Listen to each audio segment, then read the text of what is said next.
ready to jump right in. First of all, just want to say thank you so much. I know you keep a very, very busy schedule, so thank you for carving out some time for your folks at YP. Always. And not that he needs any introduction, but ladies and gentlemen, to kick off the recording, please welcome Leo Pareja, eXp Realty's very own CEO. Awesome. Young professionals very, very important to me because I am one. I still think I am one, and I definitely was one in the beginning. So for those that you don't know my origin story, I got licensed at 19 years old. I started selling while I was in college. And back in 2002, it was not nearly as cool as it is today, right? Real estate was an old person job, and it was a second or third career. I wanted to be a real estate investor. I did not want to be a realtor. I actually told that to the mentor who trained me.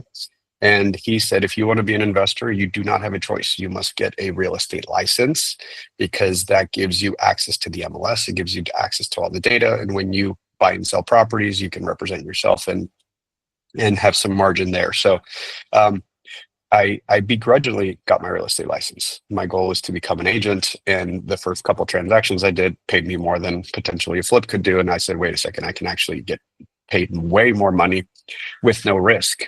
And so I went down the real estate agent path as quickly as possible. So in eXp young professionals, what's the kind of age range? So I have a little bit of context. I want to know what the ranges of folks I'm talking to. And I know everyone's welcome, but I'm just curious, like, what is it? Early 20s, mid 20s, mid 30s? Who are we talking to? I would say a lot of our group is probably like late 20s, early 30s. We do have quite a bit of early 20s. I was 19 when I joined YP. We've got some 65-year-olds in YP. We're a very inclusive group. I would probably say early 30s, late 20s is the. Well, Glenn Sanford claims to be the youngest Gen Z we have, so he is more technical and more in the weeds on the tech stuff than some are Gen Z agents. So age is truly a number, but I also want to always be speaking to the season of life you're in. That's why I asked the question. So one of the interesting things about youth is that you don't appreciate it till you no longer have it, right? So the topic that I've been talking quite a bit about most recently is the season of life you're in.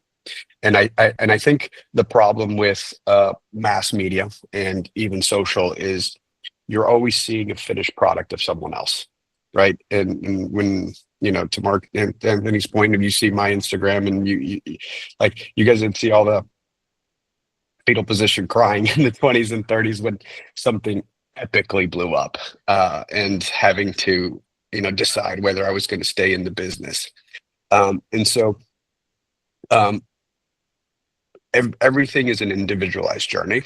And I think the question that you guys need to ask yourselves every year, every month, is what you want out of the experience. And so bigger is not better. Better is better.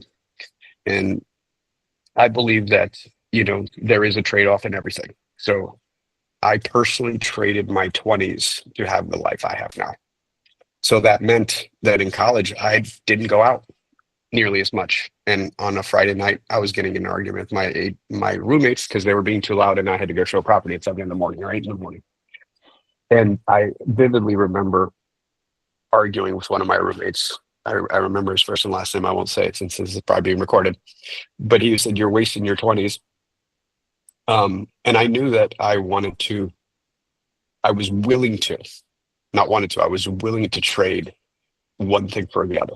And I was reading Dave Ramsey back then and all of the other writers that have influenced me that said, I want to live like no one else for a season so I can have the rest of my life to live like nobody else.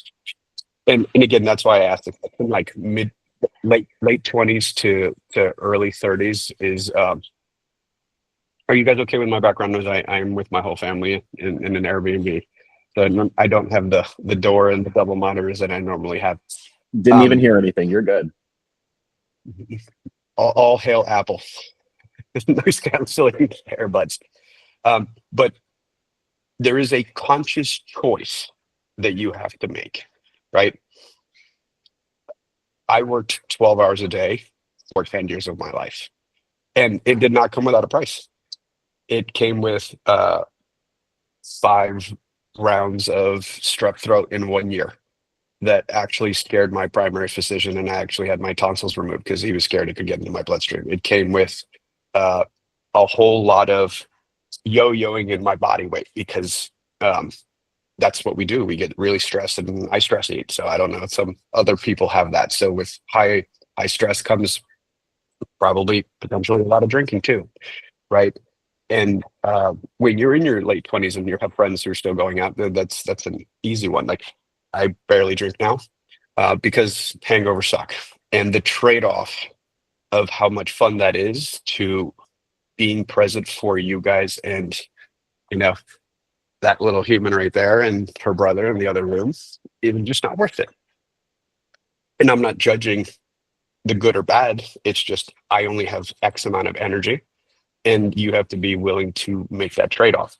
Now I don't work 8 hours a week because I'm not willing to. And the fun part about life is now my 6 hours in a day are more output than when I worked 12 hours in a day, right? Because of the impact I can make.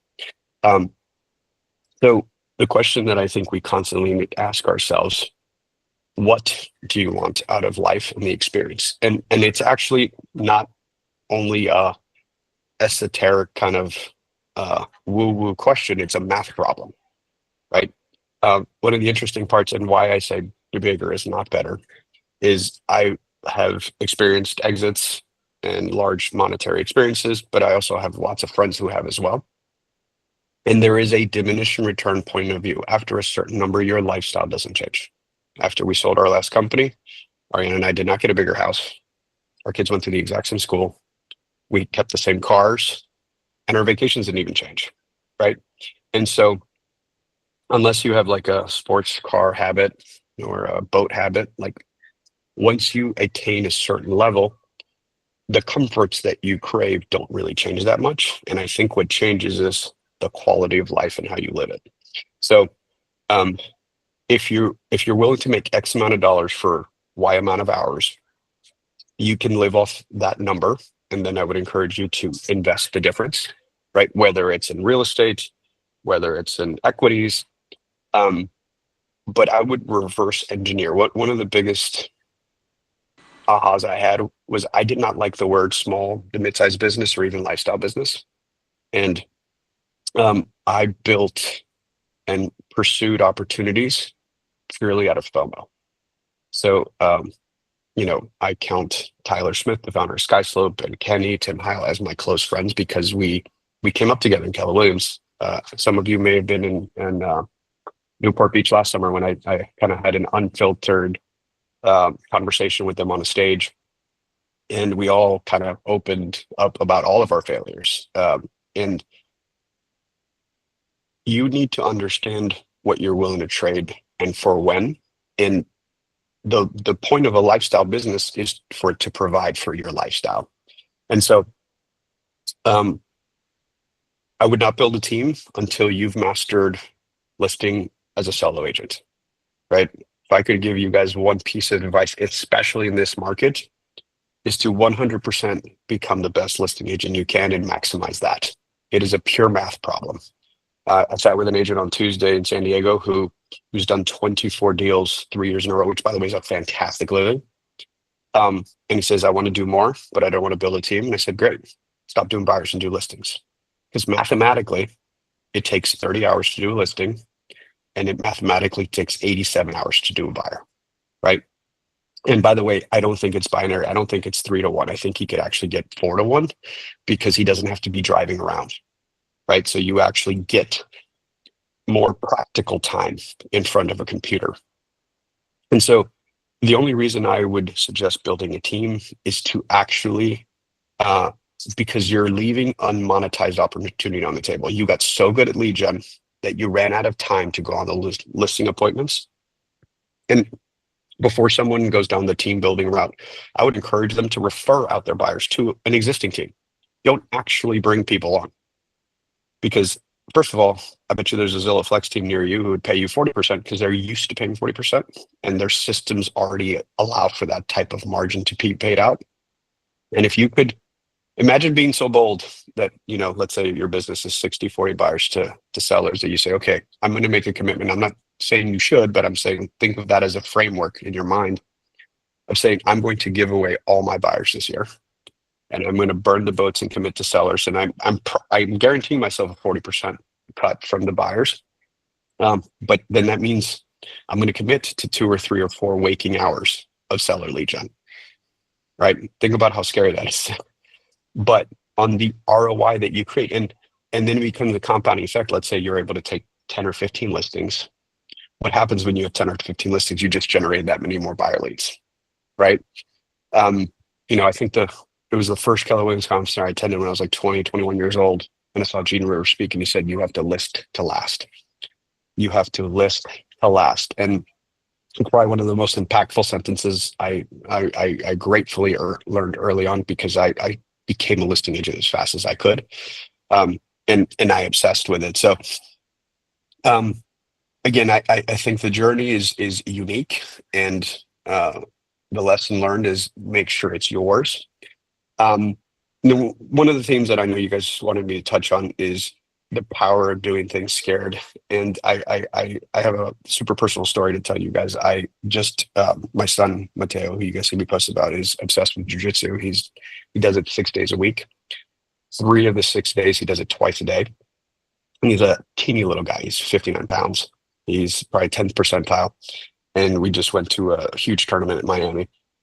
And he just like mowed through his division, and he was going for the last fight was for gold in his weight class and division.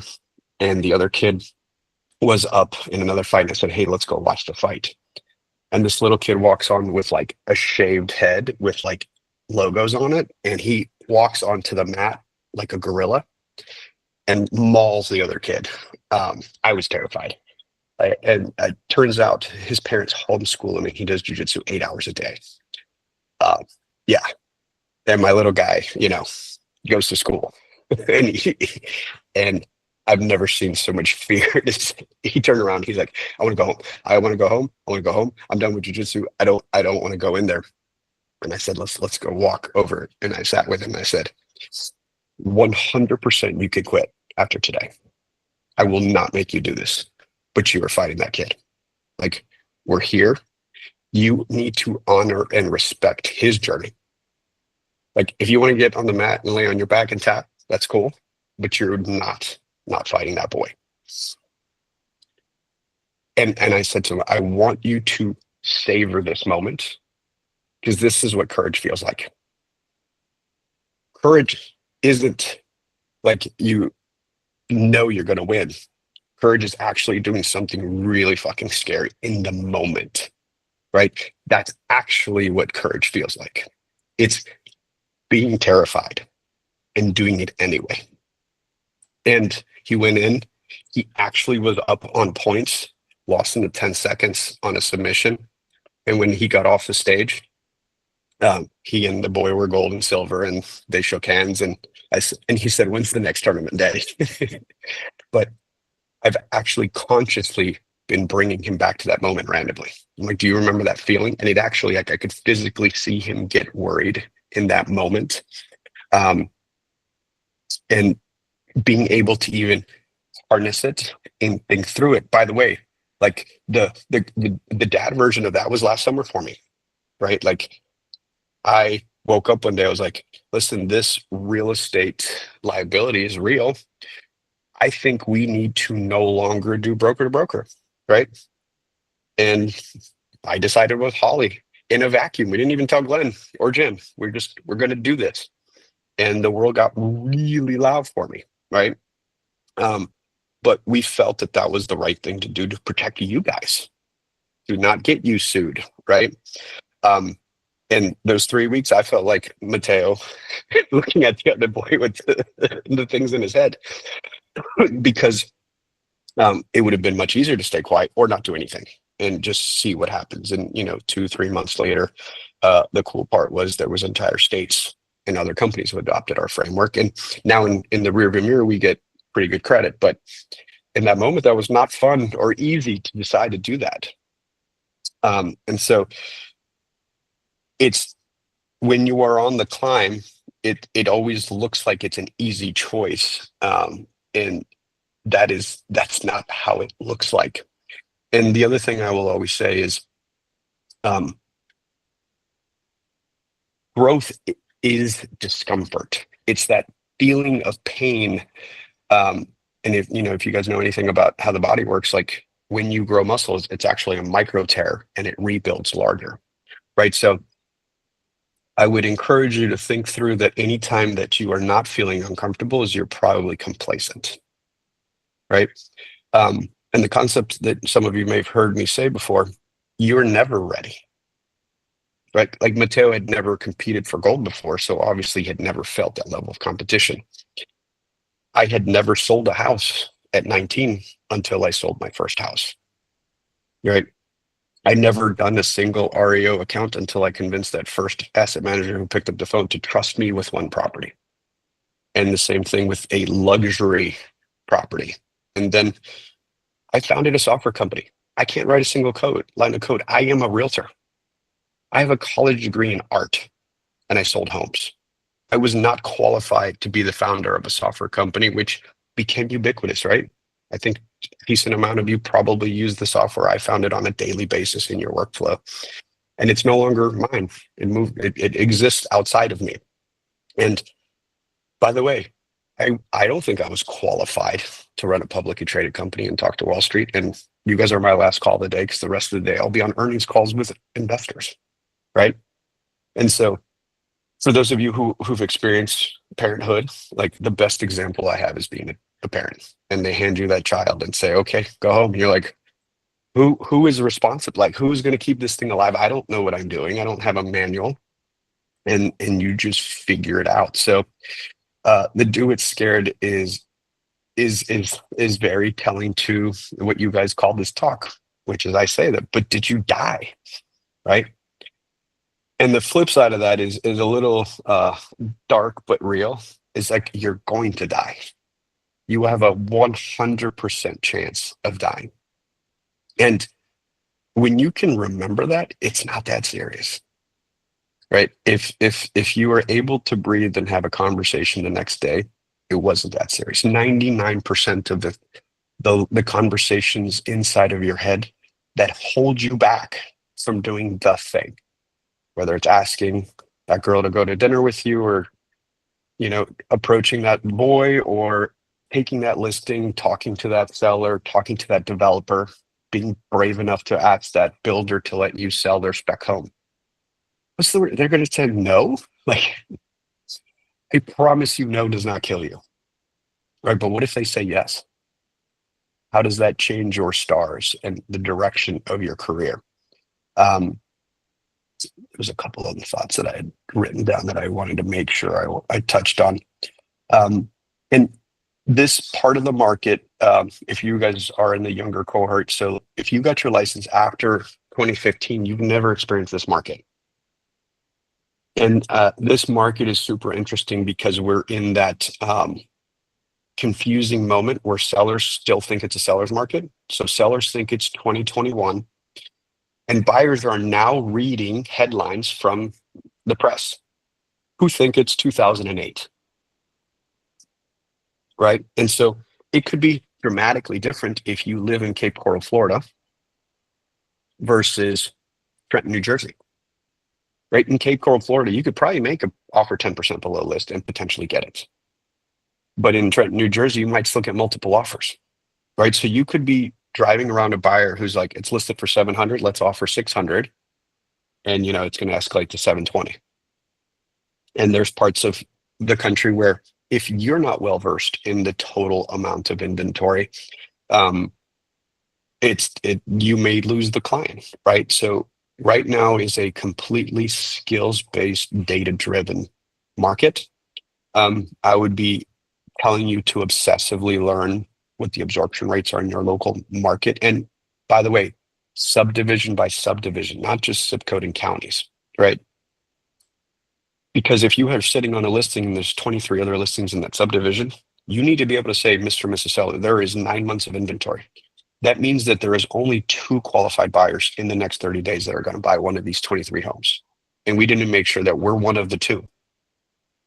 And if we're not, next month, we're going to have a conversation, right? The sentence that I heard on a mastermind that I did on Tuesday that was awesome. And I don't remember the agent's name, or I'd give him credit for it right now, but he said, the script is, you need to be a diamond or a deal. And that is a way to frame it for a seller. You need to be a diamond or a deal. And a diamond means I need to be able to move in and even the toilet paper is still there, right? There's nothing left to be done to that house. No yard work, no paint, no cabinetry. Like, it is move-in ready and also the best priced house in the neighborhood. Or you need to be a deal, right? You need to be 50, 100 grand below the comps, and it's got to be a smoking good deal. So you become a no-brainer in spite of the condition. Does that make sense? And then you guys need to be having the uncomfortable conversation with the seller up front. So this is how it goes, Gracie. Let's say you go through all the comps and we agree it's 700,000. Mr. and Mrs. Seller, I want to ask you a hypothetical question. Let's say we priced it correctly. You did everything I asked you to do, and we don't sell for 90 days. What's going to happen in 90 days? Are you going to reduce it to whatever the new normal is? And I don't dictate price, just so we're clear. We don't set the price. The market does, right? 700 can be the price today, and we can agree on that, or I'm not taking the listing. But in 90 days, it could be 650. It could be 675. It could be 625. The market will dictate what the price is. Is that fair? And are you willing to adjust the price to whatever the market bears? And by the way, pausing and not talking is the best negotiation tool on the planet. Do not answer the question for them, because you don't know what their personal journey is, right? And this is not a tactic. This is good information for you to both be on the same page, right? Because if they say, I need to sell because I lost my job, right? Like, they may have not shared that with you previously, so you know the level of care they need. But if they're like, no, if it's below 650, I'll just pull it and stay in it forever. Okay. That's good for me to know. Now, with that said, is it fair, Gracie, for me to say that I would like to make my $2,500 of fixed costs between photos and drone video and staging non-refundable in that case? Is that a fair ask of me? Right? But that depends, because if they're saying, hey, we'll lower the price to whatever it needs to be, then maybe I don't need that. Right? But if they say, if it doesn't sell for 700,000, I'm going to list it for lease. Perfect. Well, I also have that agreement. Let's go ahead and get that executed right now, because I don't want you to withdraw the listing and interview new agents in 90 days to lease it out. And then I can potentially have that conversation with you. And the other statistic that I would want you to become obsessively aware is, I hung out with the CEO of Austin Board of Realtors last week at an event, and she told me they are having the highest cancellation and relisting rate they've seen in 10 years. So what that translates to, it's Gracie, they're trying it with you for 700. If it doesn't work, they're going to fire you and hire Paul, try it for 700 or maybe 725 because he said something differently. And then they're going to fire you and try it with Daniel, and just keep hearing what they want to hear versus the reality of the market. Right. And what I would tell you right now is, if you can confidently stand your ground and they're like, well, I want you to sell it for this, be like, great. I'm not taking the listing, because it actually costs me time and money and dollars based on the level of service I do. This is not I'm not doing the 3 Ps of putting the LMS, place a sound on the ground and pray it sells, right? I'm actually going to do activities to drive an outcome. And so if that's the case, is it okay if I reach back out in 6 months when you fire your agent so I can be the second agent you hire? Right? And just say, by the way, because statistically, that's what's happening in your neighborhood, right? That people are trying with 1 or 2 realtors and then they get real on price. So if it's okay, there's probably 3 other agents who will list it for 725. And when it expires, I'd love to be the one you interview. So I would encourage you to be okay with saying no. No is a superpower. And I get asked questions a lot about, balance and family and everything else. And the answer is prioritization, right? No is a complete sentence, and no is a superpower. By saying yes to something, you're saying no to something else that could be of higher priority. You're just not aware of it because you don't prioritize correctly. So you have to actually start saying no to clients in this type of market, because time is even more valuable, right? In the last probably 10 years, you guys have been in the business. If you took a listing, you would sell like 98% of the time. Become a student of the micro of your market, because that is not going to be the case for every seller. And you just need to be super hyper aware of how you're deploying your time. You have to be even more protective of how your time works. I have a couple of minutes left. Did you guys want to have some open Q&A, or do you guys want me to keep going the way I've been going? We can go either direction with it. We did receive a couple of questions. If you want to go that way, if you had any other notes you wanted to add before we start reading those off, I mean, we are open to any wisdom you'll give us, Leo. Yeah, no, I have a closing thought, so I'll do that after I answer some questions. Okay. One of the questions we got says, Leo, you've built success at every stage: agent, team leader, tech founder, and now CEO of the fastest growing brokerages in the world. Many of us are trying to grow our businesses without burning out. Looking back, what key lessons or habits have helped you sustain your well-being while achieving so much? So first of all, realizing what's really important, right? Like the cool part is, like, you guys have like all resumes, there's a highlight reel. So you guys aren't intimately familiar with my failures like you are with my successes. The cool part of getting my ass handed to me multiple times is I actually learned what real connection means. And you know, you guys like and respect me, but at the end of the day, you're not going to be holding my hand at the end. It's just real. So like, the only people I actually give a shit about are the 3 human beings who are in this room with me. And if you can remember that, that's how burnout doesn't happen. Like, that phone call at 9 o'clock that is so important can wait till the morning, right? Like, I only have so many nights to put him to bed left. Like, Mateo was backstage with me in Inman yesterday. Like, he went with me everywhere. And Natalia was with Ariana here in Newport at a different event, right? I'm going to go record a podcast and hang out with Tarek, and the kids will be with me, right? Like, and that is my truth. And you guys know I lead with that. So if you were to ask me something that I would say no to because it violates what's my priority, you guys don't take that anyway, because I've made it abundantly clear what's important to me. And so what that translates in your life is, don't say crazy shit like, I'm available 24 hours, 7 days a week for you. The burnout that exists is because you do not know how to create boundaries. Next question. And by the way, that only came from burning out and getting really sick a bunch of times. Let me grab the next question. Let's see. You've built wealth through multiple channels: sales, teams, tech, and leadership. For agents real estate and real estate and real estate and real estate and real estate and real estate and real estate. Go buy a bunch of real estate. Go buy a bunch of real estate.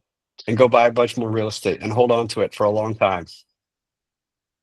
Yeah, I like that answer personally. That is the answer. Go buy a bunch of real estate. Hold on to it forever. I know we are at the end of our time together, so anything else you'd like to add? Yes, since this is a younger cohort, this is a thought that you'll see on one of my solo podcasts, but you'll get the preview of it. And there is a sacred kind of tired, the one that comes from being worn down, not from obligation, but the challenge that you choose for yourself. Most people are exhausted from running in circles they've never asked to be in. They wake up tired, not from purpose, but from patterns they did not write. But you are drained from chasing a vision that gave yourself permission to pursue. And the fatigue is not from depletion, it's from transformation. You asked for growth. Now you're in the middle of the process, the late nights, the early mornings, the pressure, the setbacks, the strain. It is sculpting you into the person you once imagined you get to be. This is not burnout. This is becoming.